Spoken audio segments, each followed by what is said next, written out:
So let me introduce who's on our panel for today. So, well, not panel, but who's doing our Q&A. So Nubiana Myrick, she is alum of National Louis University, class of 2024. She recently graduated this past December. Congratulations.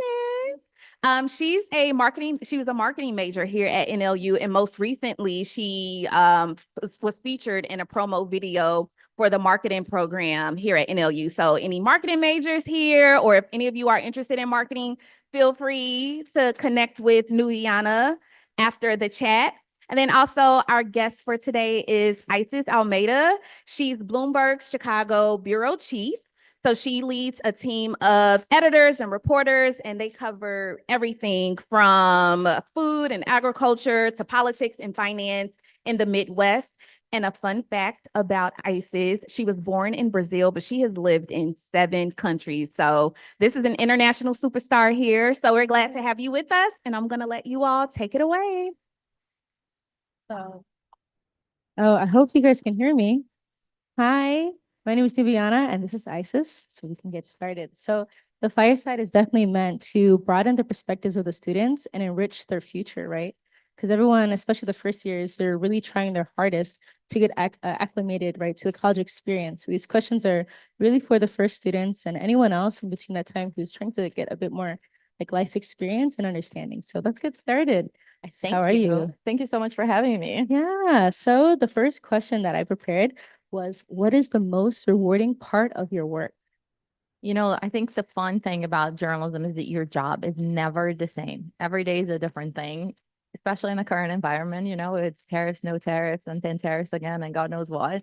So your job is never the same. But I think the most rewarding part when I look back into my career and all that I've done is knowing that at certain points in time, and don't kid yourself, that's not going to happen every day, but at certain points in time, you can actually change the course of history. The stories that you write impact real people, impact government decisions, impact company decisions. And so I think that's really rewarding when you see some of the work that you did change the course of things.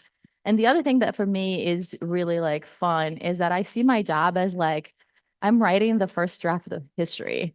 Like what I'm covering today is going to be in history books from 20 years from now. And some of what I write today is going to age really well and some won't, and what we think is going to be, it will turn out completely different. But it's very exciting for me to think that I am actually helping write the first draft of history. Wow, thank you so much. That's so exciting. I love how you said that, how you write things and how what we do, right, it can change the world. So even with my follow-up question, I wanted to ask, what should be learned in the industry about context and its influence on an audience? Yeah, I think our editor-in-chief does talk a lot about context, and it's one of the things that Bloomberg, really talks about when you start walking around the Bloomberg corridors, and you hear people say, "What's the size and scope? What's the size and scope?" And people are like, "What the hell is that? What does that really mean?" And I think, I can give you a great example. I can say to you that my profits doubled, but and you're going to be very impressed. But actually, last year I made $1, and this year I made 2. So it's not very impressive to just tell you that my profits doubled. I have to give you what the context is, right? If I tell you my profits doubled to $2, you're going to be like, oh, well, she's still pretty poor. So I think it's something that Bloomberg always tried to do. We always try to give people size and scope. So when we say the profits doubled, to what and to the biggest since when? So we recently did a big story on real estate in Chicago and how we're coming back and how buildings have got so cheap that they've finally are changing hands, and buildings downtown are being sold again. And we did tell everyone that 19 buildings sold in Chicago last year. And it might seem a little, it might seem a lot to different people, but when I tell you 19 buildings, it's the highest number of buildings sold downtown Chicago since 2015. I bring you that context that helps you understand how big or small something is. And I think that's all we're trying to do. And we try to do that a lot with data at Bloomberg. We try to show our stories and inform our readers with data, which is like the backbone of our company, I guess. And then really bring historical context, right? Like if something happened, is this new? Has it ever happened before? Has a previous administration ever imposed tariffs? Or if we're talking about the Trump tariffs now, what were tariffs like in his first administration, so that we can bring some context, what it meant now, so that people can look at it and decide, okay, I'm going to apply knowledge of the past to understand what the future looks like. Right. I love that. It's so interesting how information today needs statistics, it needs data so that people can find credibility in it and understand it and even build their own perspective, right? It's so important. So even like all that requires a lot of like education, right? It takes a lot of experience to build up the credibility as well. So I also want to ask about your career, your academics, and the rewards and challenges. So one of the questions you prepared was regarding, right, your education. Many graduates find it difficult to decide a field or major, but how did you discover your strength and your choice of study? You know, I have to say to you, I had no idea what I wanted to do until much later in life. Part of the reason why I stayed at university, did one more course and another thing, and moved to another country. And I actually started off in law school.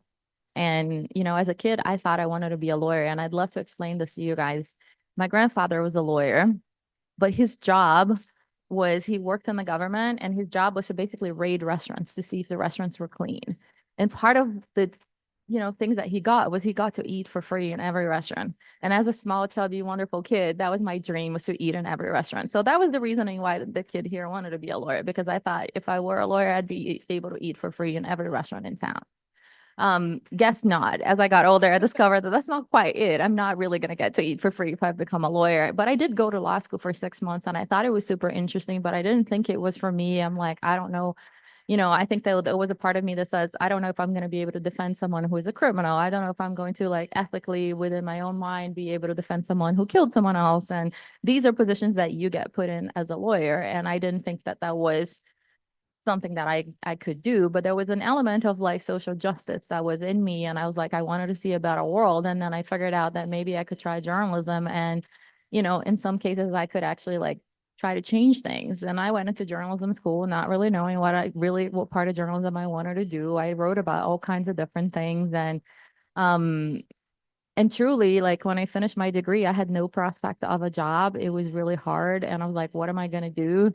And then I applied for a master's degree. And I said, if I apply for a master's degree, maybe I'll buy myself some time, and maybe I'll figure out something about me later in life that I am going to know more of what I want. So I think my advice to you is like, really don't beat yourself up. Like for some people, you find out really early what you want to do. For some people, it takes a little bit more time. And continuing in higher education is always a good choice if you are not sure that this is what you want to do, or if you are not in a position where like I truly have a job. You can always study a little bit more and kind of mature ideas in your head, and try different internships in the process, and learn. It's actually really what I found hardest to when I was preparing for this talk. And funny enough, I talked about with my therapist yesterday long about this, is that I never really talk about myself. I'm always in places talking about themes and topics and things that we're covering as a journalist, but it's really hard to really stop and think about ourselves, who we are, what are our values, what really drives us. It's not something that we are taught to do from early on in life. So it's actually very hard to think about it. So if you come to a point where you don't really know what you want, it's totally fine. At some point you'll find yourself, and in higher education is always a good place to be in the meantime. Right. Exactly. It's so important to take your time, right? And to even take your time to understand the field you're going into and be able to find the branches of what works for you and what doesn't. So that's really a wonderful answer. Thank you so much. And another question, can you share the beginnings of your career in journalism, like those first experiences, kind of getting out into the workforce? What was that like for you? Yeah, I mean, I don't want to talk about my internships because, those were like in between my studies, and they were like obviously very interesting. But I think I really like when I got out of my master's degree, and, I didn't really like know what I was going to do. And through university, I was actually given a job at Women's Magazine. And if any of you ever watched The Devil Wears Prada, that was me. My boss had things like I had to pick up a dry cleaning for her and her husband every Thursday morning. I had to buy her a banana on the fifth floor every day at 4 p.m. And I had to like get all these clothes and shoes organized for a fashion shoot. I never thought this is where I was gonna be. I was like, okay, this is so weird. And like, but okay, I kind of need the money, so I'm going to do it. So I was really a fashion assistant at one of the magazines. while I actually try to find a job that I really wanted, because I had studied business and finance journalism, and that was what my master's was specialized in. So, and then at some point I did get a job at Dow Jones, and it wasn't the reporting job that I wanted, but it was copy editing. And I said, you know what? It's not perfect, but everybody's got to start somewhere. So I thought I'm going to go for it and I'm going to start. And it wasn't that easy because it was 2008 in June when I started that job. And obviously Lehman Brothers, which was a big bank at the time, you guys might be too young to remember this, but Lehman Brothers was a huge bank and collapsed. And it was pretty much it was the peak symbol of the 2008 financial crisis. And, all of us had been hired at Dow Jones at that point in a 6-month contract. And all of us were looking at each other like, oh my God, what's going to happen? They renewed it for another 6 months. But then after that, the economy just kept on getting worse and worse. We went into recession all over the world. And we were all told we were going to be made redundant and we had to find different jobs. So, my next job after that, like I looked for it and I wasn't sure. And there was an opportunity to cover biofuels at a different company. And I was like, okay, I don't know anything about biofuels, but hey, it requires Spanish and Portuguese, or Spanish and or Portuguese or whatever. And I can figure out, obviously I speak Portuguese from my family and I speak okay Spanish. And I said, I'm just going to go for this job and see what happens. And it was a 6-month maternity cover. And it was like, it's better in 6 months than no months at all. Right. So I went for that. And then in the end, the person who actually did that job decided never to return from maternity. So she quit. So that's how I got my first permanent job. So my start in my career is far from perfect. And I think you'll find that most people's career beginnings don't look as pretty as Cinderella stories. That is so true. Yeah, I'm sure like a lot of even second, third, and fourth years probably feel the same way. They're like, wow, that was like a trampoline. How did I get here? How am I here now? In the same way, I'm sure like even for alumni, they also feel the same. They're like, wow, that wasn't what I was expecting, but here we go. I'm sure the feeling is really mutual for everybody. Then I also had another question. Then, you're taking so much like effort and time to focus on your academics. I wanted to ask, like, can you share about your motivation to continuously work for your higher education? Yeah, I think education is really the base of everything, right? I think that my experience with higher education is that that's really where I learned critical thinking. It was really where I learned to like kind of separate the good from the bad, and try to figure out how to back my ideas, how to express myself. Did I learn journalism? No, I learned journalism in my job. But what I learned was way more important than actually learning journalism. It was way more important. It was learning to be a critical thinker, learning to decipher the good from the bad. And actually, one of the things that I like remember the most was my master's degree. We were in a class of 36 students from 19 different countries. And we studied in actually 3 different countries. We started in Denmark and then we moved on to Holland. And then part of my class finished in the UK, part of it finished in actually part of my class finished in Wales, part of my class finished in London, and the other part finished in Germany. So I ended up finishing in London. But really it was looking at those, you know, 36 people from 19 different countries. Group work was fun because it meant different things to different people, but it was really like learning to communicate with people from different places, trying to understand their perspective, trying to understand what they bring to the table, and figuring out that actually like working with a diverse group of people, most of the time you end up so much better off because there's always something that you didn't think about that someone else brings to the table.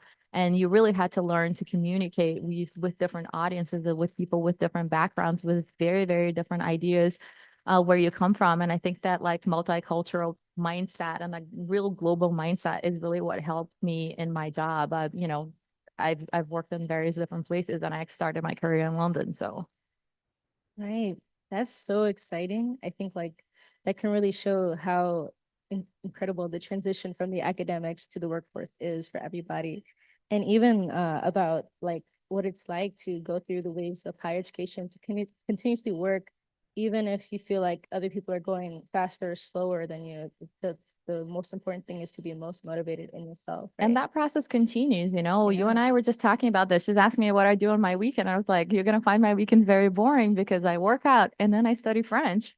So that's really what I do. I spend my whole morning on Saturday at the gym, and I go to French school in the afternoon. And then, that's my Saturday. On Sunday, I do the same thing. And then on Sunday afternoon, I probably do my French homework that I have to deliver for the next weekend, because during the week, I don't have time to do that. So I think, education is something that continues. You have to want to continue to get better. And that's my kind of mindset. Most definitely. Yeah. So that's great. We are also wondering, like, when you think about your first years of higher education, how did you find support doing all those things, like even throughout academics and outside of academics? I think the one thing that I always knew is that my family was there for me. No matter whether things went right or wrong, like my family had my back. And I think that was super, super important. Whether you have family or friends or whatever, finding the backing of those people that like really know you and really understand you, it's very important. When I wanted to do my master's, my dad looked at me and he says, "This is a great idea. I don't have money to finance you." So, I will have your back and I will help you do whatever you want, but I don't have the money to pay for this. So let's figure out scholarships. My dad sat down with me and then we figured out like a couple of scholarships I could apply for. I ended up getting one, and that's how I ended up going. But I knew that if I didn't get that scholarship, I was probably not going to do my master's, because there was no money in the family for that to be done. Um, but I think I always had that in mind. And any point where things were difficult, where I wasn't sure, when I got my first job and I had to dress, I didn't have money to buy anything. I didn't have money to buy clothes. So I had to phone my dad and I said, "Hey, I got my first job, but I don't really have money." And my dad's like, "Okay, here's a budget. Go to Zara, buy whatever you want. Like buy a couple of like suits, not very expensive ones, but something that allows you to like go to work." So kind of knowing that they were always there for me was like so important. I can't even begin to say, like to describe it. I totally get that. Also, like for myself, I also feel that way with my family. They're here right now, but I always feel very thankful that like no matter what I did in my academic career, even to the point of graduation and thereafter, like it was always supported by everybody, and even my friends, and the support circle is like it's like that rock that keeps you moving, you know? So it's really good. And I'm sure the first years will also find that support system just the same as they continue through the college experiences, like financially, the going gets rough sometimes, but there's always a good light at the end of the tunnel. So that's very exciting. And I'm sure they're excited too. Another question was, what was it like building your first success strategy, right? And compared to now, of course. This is such a thoughtful question, because when I was 25 years old and I entered the workforce, I don't think I even thought about a success strategy, right? Like I didn't think about a strategy at all. But there were two things that were in my mind there. Was one, I need to break news, because that's what I'm here for. And I need to be first in my in my area. I need to be the one that people go to, the one that people want to talk to. And then I started developing my networks like that, and getting the trust of people. When really I worked really hard. I worked countless hours, and you know, sometimes to even unhealthy points, I would say I worked so much. And and to me that was important at that time.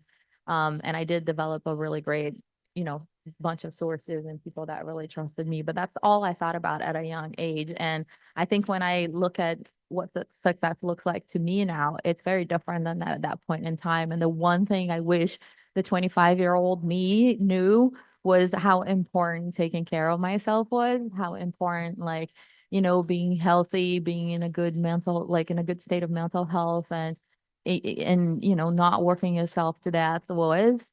So if I could turn back in time, I think that was something that I would change. And I say that to my team all the time. And journalists have FOMO, right? Like, oh my God, I missed this story because I was on vacation, or can I cancel my vacation because there's going to be that? And the one thing I tell my team all the time is don't do that. There's always going to be a story for you. And literally what it boils down to, and people hate hearing, is when I say, you're no good if you're dead, just so you know. Very true. Very true. I'm gonna admit I had really bad FOMO actually after graduating. Even before, I think for students, we just wanna like as we get older, as we're getting to that graduation age, we start realizing like, oh, the job market, oh man, and the fear of like wanting to be networked well into your field of study sometimes you're like a late bloomer, so you get that anxiety and it starts shaking in you. So I totally get that. Even now, like I'm really glad you said that because I'm not 25 yet, but the time is coming. So, but it really encourages me too. And I'm sure other first years, because they're probably like grinding their gears right now, just trying to do as much as possible with the 4 years that they have. So that's very exciting. And I'm sure that's actually very encouraging for them as well. But thank you so much.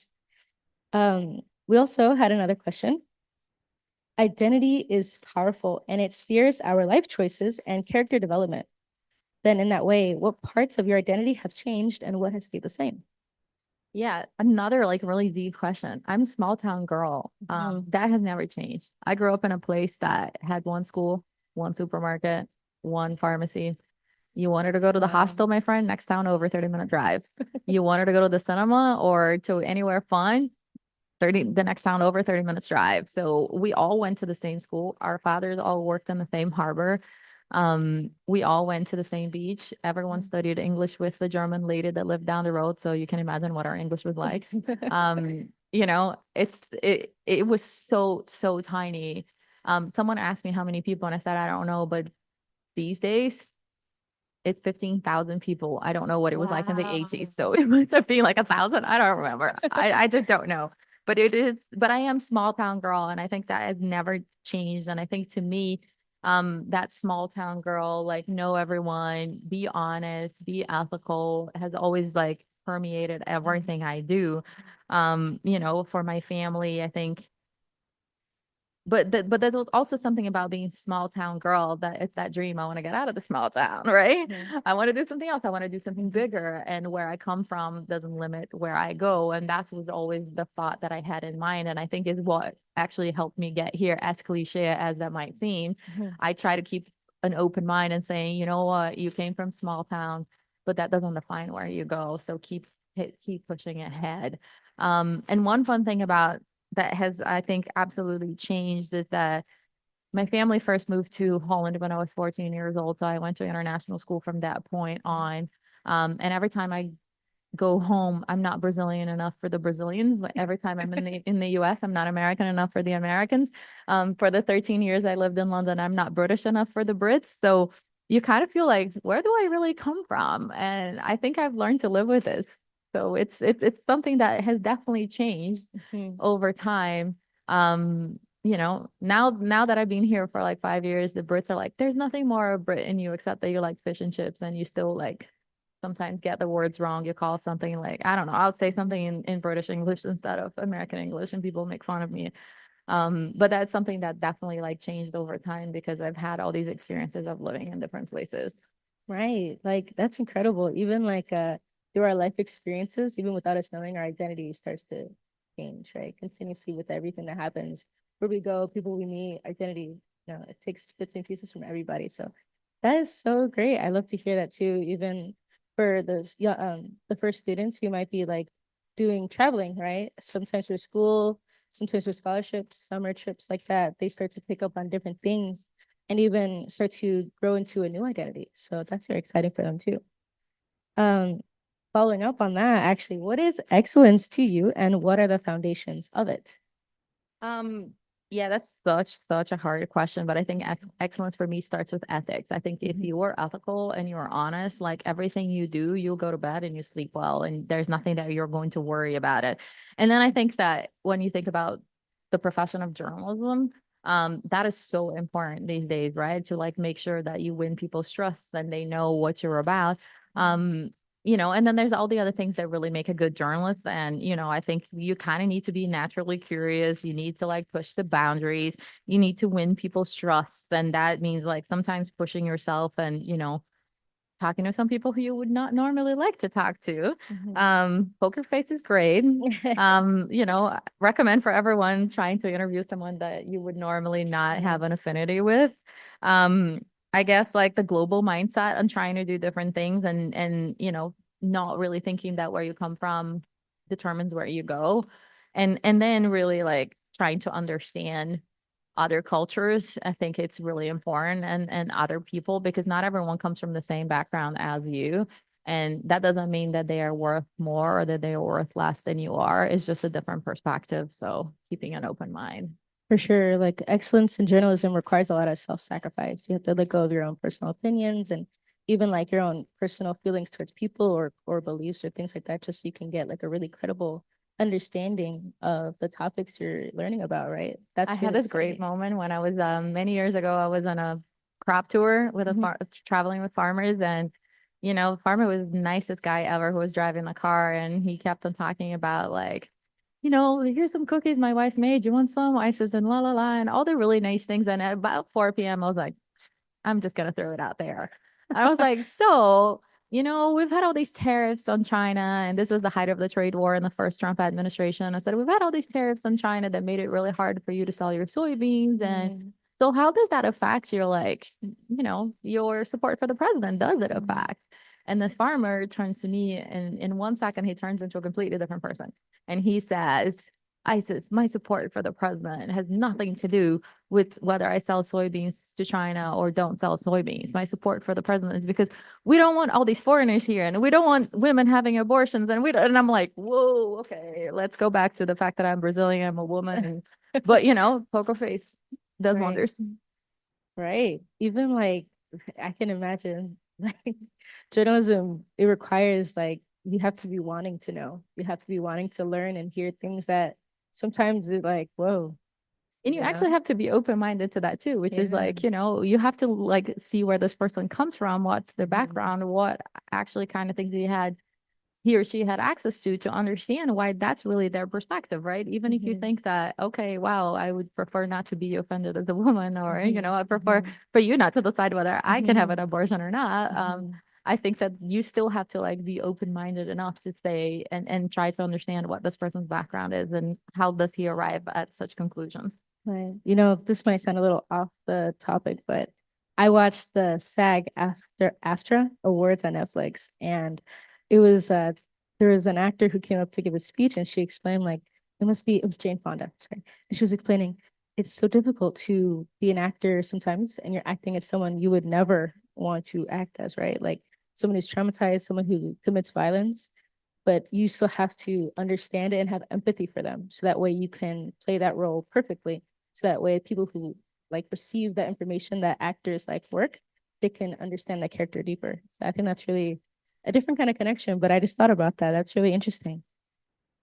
So even more about that, I want to know like even as we experience different things, even as you experience those things in journalism, can you explain an experience you had when time management and stress was a challenge? And how did you resolve it? So I think that question begs a little bit more explaining about what my job is. I think I work in a newswire, and what that means is that people pay for our services so that they read whatever happens first in our screens, right? It's not a cheap service whatsoever. I mean, obviously you see the price of Bloomberg.com, which is what people buy normally, but if you are a banker or a trader or, a policymaker who needs to know as soon as possible, you own what we call a Bloomberg terminal. And that is a monthly subscription that is going to cost you thousands of dollars a month. So, the job of a wire journalist is stressful, my friend. It's stressful every day of your life. So you kind of have to like learn to cope with stress. So I want to give you a good example. If we are waking up in this morning and, in the morning and a company that we cover is reporting earnings, we immediately start sending headlines into the wire. And it just says, company X posted X much profit. Profit is up X%. And you literally have 15 minutes only to write and publish the first story. So your story has to be written. You have about 7 minutes, and then you give me as your editor 7 minutes and 1 minute to push it into the wire. So we learned that as a skill to be fast, to figure out pretty quickly on an enormous press release what's important and what's not important. And we can go out with up to 4 or even sometimes 5 paragraphs in 15 minutes. Wow. So it's a skill. You acquire it over time. And you also have to learn to keep cool. And that's a great like example of how quickly things can be, but things can get worse than that. So if there's an information that is super important, then we send what we call like a sticky hot headline, and it appears red on the computer screens. So if Trump today comes out and says we're going to impose tariffs on, I don't know, Canada tomorrow, where this is a sticky headline that people want to see as soon as possible. Once that headline runs, we literally have 5 minutes to put the first story out. Wow. At that point, we don't have a reporter anymore. You have an editor writing and a reporter together with the editor, one looking over the shoulder of the other. Wow. And that's 5 minutes to put out 1 or 2 paragraphs and then update it from there. And then the next update has to come in 10 minutes. So there's a lot of time constraints in this job. And so I think like once you learn that skill, stressing out a wire journalist is really hard, you know? Right. Um, I can imagine. you kind of learn just to be cool. But two things that I like when I'm dealing with these situations is that the reporter that's helping me push out the story, just talk as little as you can, please. So while I'm writing, you are like just correcting me if I misspelled something or if there's like, don't keep talking to me and like, because I just don't have time to like properly think. So silence to me is really important in those moments of high stress, where, I need a partner, but I also need silence to actually be able to write that story so quickly. And then the other thing that I recommend to everyone is yoga, my friends. It's really helpful. Yoga. Hey, I think yoga is actually, I've tried it like a few times and it's so relaxing. I mean, not like I was not the same intensity of stress, but definitely it works the same. But that's so good. And I love how you explain like the intensity of certain fields, right? Certain careers require such demanding like focus and concentration. And it also requires that everybody in that team is on the same page. So that way they can achieve their goal and achieve it without any flaw, as perfect as possible, especially in the journalism industry, like it's really important that everything is clarified, but also worked efficiently. So I think that's really incredible. I love that. I think that's a really amazing part of the field. I'm a journalism geek, so I kind of, but I love that. I think that's great. I had another question.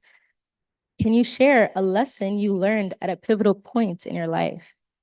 Yeah, I wanted to go back to I didn't know what I wanted to do. And I really didn't know what I wanted to do in my career until halfway through, more than halfway, like I'd say 3/4 into my undergrad. I wanted to do something else different and I wanted to go to university abroad. I wanted to do a study abroad program. And my parents had been back in Brazil at that point. I started my university in Brazil.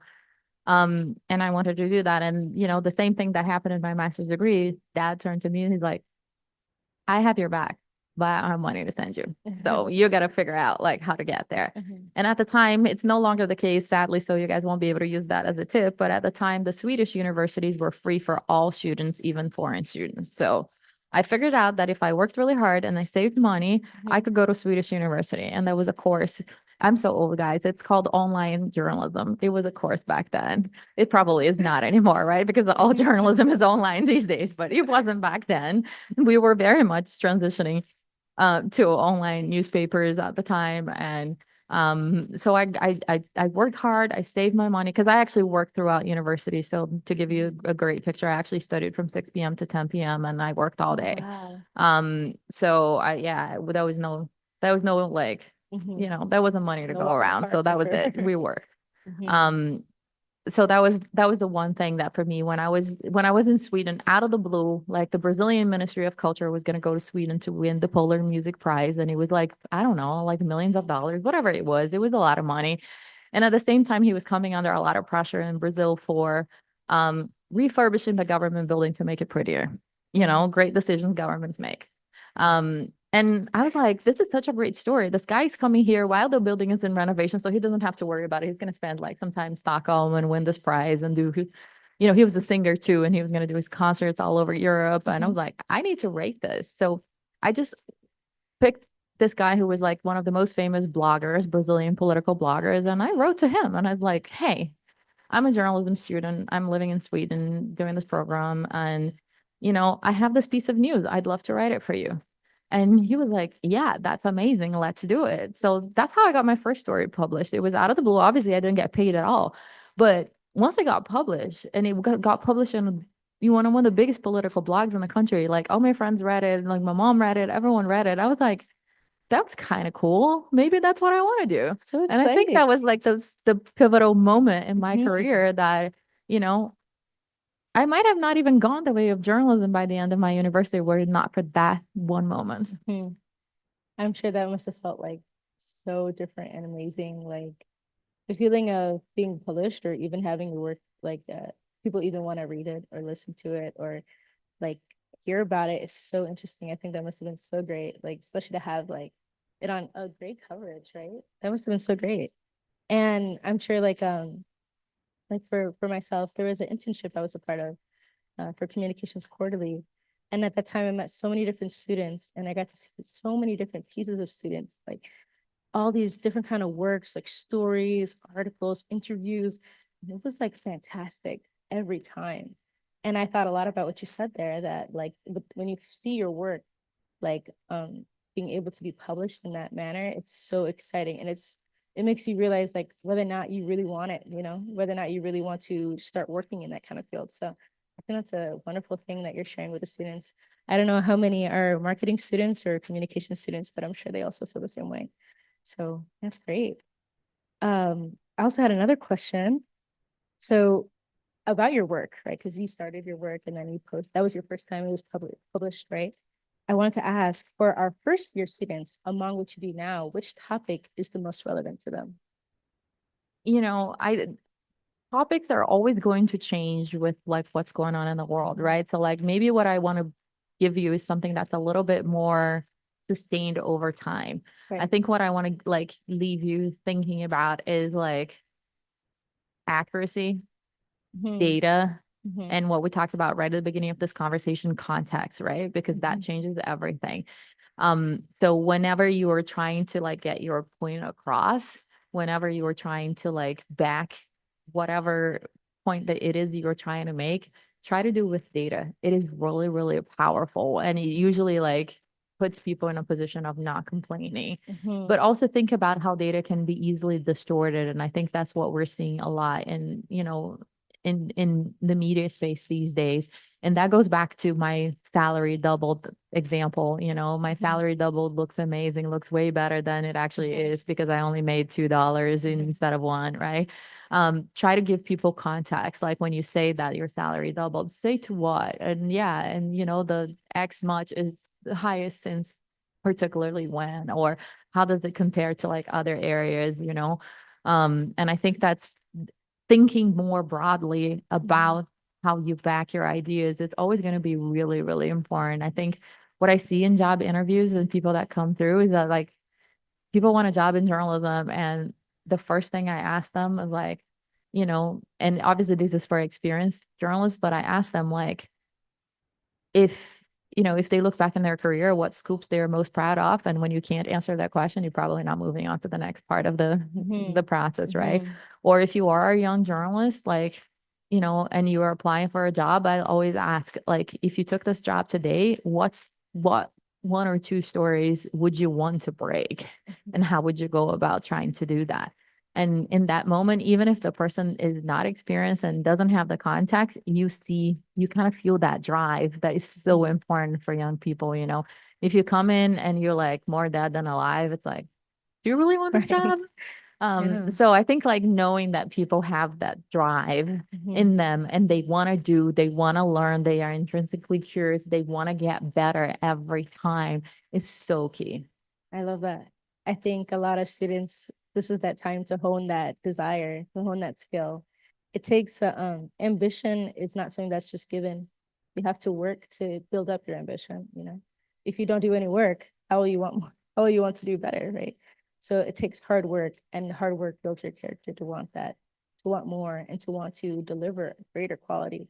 I think nowadays in the job market, or at least for students who are working or they're looking for work, it's really hard for them to get if they lose their motivation to want to produce quality, right? Because nowadays there's like this young culture of not necessarily wanting to produce the best you can. Also because of economic affairs and things like that. So I'm sure those things also like influence young people, like anyone who's just trying to get into a new field or go back into their field. I'm sure those things are really important for them too. That drive is what really like will separate yourself because you have a bigger drive, you'll work harder, you make a better quality, and you have to love that you make a better quality too. So I'm sure those things are really important as well. And our last question in relation to Black History Month, how do you think racial identity and journalism have guided political and social change on a national scale? I mean, so important. And I would say not even just like in a national scale, but in international scale as well, right? I think identity is super important. I think that we're seeing it sadly come under attack these days. And I think that we all need to think a little bit harder about how we like hold on to it and how do we continue to like stress the importance of it. You know, if you go back in history, like you don't even need to think of America only, think of Mandela in South Africa, you know, Right. think of like if I look back in my own country, like, you know, we elected our first left-wing president ever, like in eight, like when Lula came into power for the first time, and he was like a, you know, a union worker and etc. Um, and I think it's so important, and it's coming under attack now, and it's important for us to keep teaching like our friends and our children and making people aware of that. That these like the diversity is actually a good thing. The diversity brings out the best in people, and it brings out you know, different ways of thinking about stuff and perspective. You know, I have this great example. I think when the Queen died, I was in England when the Queen died, and um the story that was being written at the time was like the Queen of England who reigned for God knows how long and oversaw this like great empire. And I'm like, stop, guys. Who the hell thinks the empire is great? The British people, you guys think the empire is great. Has anyone stopped to ask anyone else who wasn't the empire? Someone from the East Indies, from like India, Pakistan, Bangladesh, someone from like African places, like where, you know, England was prevalent. Like, you know, and those are moments where having someone who is a diverse character who immediately can raise their hand. And I am not even one of those, but like you know, I went to university with so many people from so many different places that the first thing I said and said, who the hell said the empire was great? You know, and I think that's what perspective brings, and that's what diversity brings. And we always need to think about that, you know, that the way we might feel about stuff is different than the way other people feel, and that doesn't make your perspective or their perspective better or worse. It just makes you smarter when people have, you know, they come to you with things you hadn't thought about. I love that when I'm working with my team and someone comes and says something that they hadn't thought about. Like, and I want to give you an example of my one of my stories that we did out of the Midwest last year that was so impactful. Um, we really looked at what was going on in Brazil versus what was going on in the US with farming. You know, farming is so big in the Midwest. So we have three reporters in Chicago that cover farming and like agriculture commodities. And one of the things when the USDA census came, that it was showing the American farmers were getting older and older. The farms were getting bigger and bigger, more concentrated. So like the small farmers were being pushed out of the market, and our productivity wasn't really like that impressive. And when you saw in Brazil, it was like all these young people, all these hip Gen Z heirs, like coming into. My dad was a farmer. He did really well. And now I want to run this family business. And it was cool to be a farmer there. And what you were seeing is that production there was growing so much faster. And Brazil had overtaken the US as the big exporter for soybeans in 2016. And it would, and then overtook as the big exporter of corn in 2023 or four. But because simply it was simply the observance of my team, because the, you know, the Americans were like, oh yeah, this is not new, the farmers are getting older and farms are getting bigger and the small producers being squeezed out. But as soon as you like Dan had, you know, we had two Brazilian reporters and one guy from Argentina joined this conversation. And the Brazilian reporters were like, no, but it's totally different here. Farming is cool. It's actually on the biggest TV. We actually have like soap operas that like highlight farming, and like the rich people on the soap operas are farmers or they own land or whatever, different kinds of things. And there was actually like a whole campaign that was basically portraying agriculture as cool. And the result of that was, you know, a story that like brought so much perspective to people like sometimes in America that really didn't know about that. And it would not have existed if we didn't have diversity in the team. Right. Oh, I agree. Even I'm Afro-Latina, so I'm African American and I'm Colombian. And I cannot explain to you how many like coffee bean farm soap operas there are. It's like the list is endless. But it also shows like their family businesses. There's drama, there's youth, there's romance, and they're rich, right? So it's so exciting because it's actually true. In Colombia, these farms, right? They're headed by young people. You have like young people arguing over their beans and over their farms. And you would think like, oh, did you just buy the farm? They're like, no, this has been in my family for generations and we love it. And this is something that we're passionate about. And I agree, like even now, media, entertainment, right? Those things even like influence, right? How the stories start to develop in journalism. Like over here in America, like you said, farmers, Midwest, corn, it's like, you know, the ABCs of Illinois or something, right? Yeah. But actually in another country, it's more, it's a different kind of like field. It's more desirable. It's so interesting. It's so rich, right? Even now, I love agriculture. I love to study about agriculture and even more like what it's like for those who do agriculture indoors. I forgot the exact name, but Most people don't even know where the food comes from, just so yeah, that you get a so picture. it's so interesting, but it's like you have to find interest in it. So even those kind of topics are really incredible to share about. So thank you so much. Yeah, I think, Thank you. okay, great. Yeah, that's the end of our questions. And I think we can get started on the student She is Q&A. so thoughtful. I'm so impressed. Oh my gosh. Well, yeah, Director Tatiana, would you like to come and Are there any? oh yeah, student Q&A.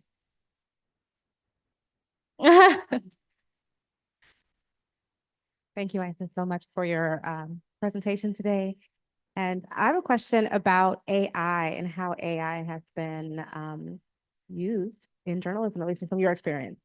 Yeah, it's a very interesting question because it's not new, the use in journalism, but we obviously like have enough, I think we have enough tools now to make it dangerous. So it's one of the things that we have to really be careful with.